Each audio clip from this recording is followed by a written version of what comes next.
저는 산부인과 의사입니다. 그것도 출산을 돕는 것이 전문인 산과 의사입니다.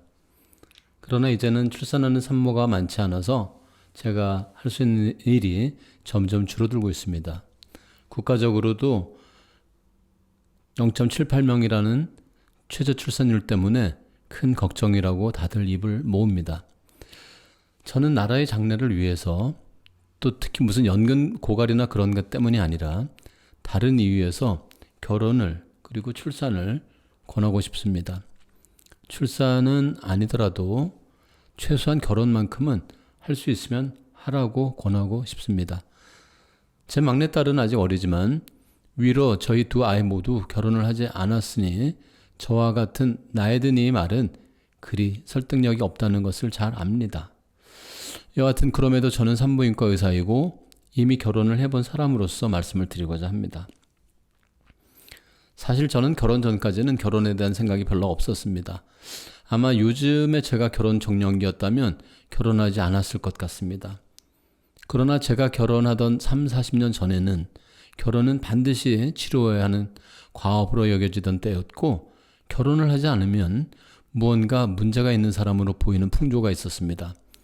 그런 시대 정신 탓에 결혼한 사람이지만 저는 이제 그런 시대 정신에 감사하고 있습니다.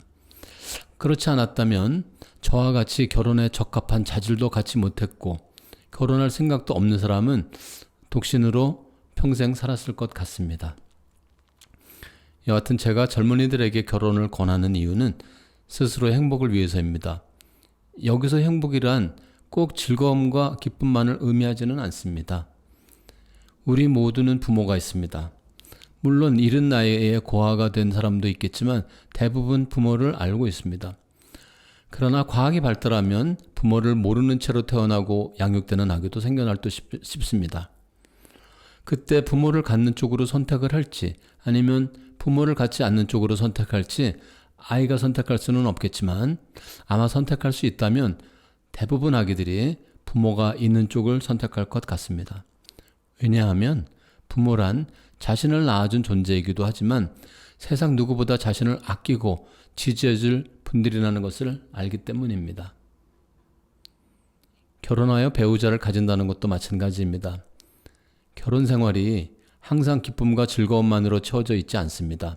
아니, 오히려 갈등과 번민, 고민의 시간이 훨씬 더 길 겁니다.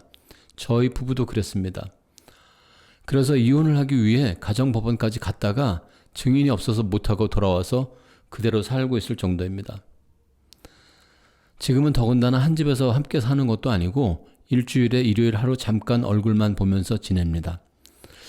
아내에게도 제가 있어서 좋은지는 모르겠지만 저는 아내가 있어서 좋습니다.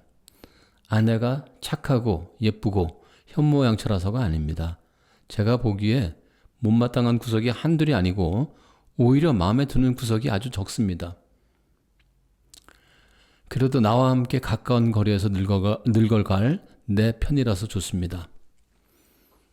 만일 저 세상에 있어 죽은 이후 한 생이 있다면, 그래서 다시 짝을 찾아야 한다면 저는 아마도 다시 아내를 선택할 것 같습니다. 훨씬 예쁘고 마음도 착하고 요리도 잘하고 능력 있는 사람을 고를 수 있는 기회가 주어지더라도 저는 아내를 고를 것 같습니다. 전에 어떤 방송 프로그램에서 했던 짝이라는 남녀 선택 프로그램에서 도시락 함께 먹을 사람을 선택하는 코너에서 뒤에 아무도 서지 않은 여성 혹은 남성은 너무 허전해 보였습니다. 그래서 저는 아내를 선택하고 아내도 저를 선택했으면 좋겠습니다. 그렇지 않다면 아무도 뒤에 서주지 않을지도 모르니까요. 결혼하는 것은 정답이고 결혼하지 않은 선택은 틀렸다거나 나쁘다는 것이 아닙니다. 각자 자신의 의지에 따라 선택을 하고 행복하게 살면 됩니다. 그러나 80년 인생은 결코 짧지 않은 인생입니다. 그런 인생에서 부모와 함께 사는 20, 30년을 빼고 50년쯤을 혼자서 산다는 것보다는 못났던 잘났던 누군가 내 편이라고 생각할 수 있는 사람 한 명쯤 있다면 훨씬 세상이 덜 외로울 것 같습니다.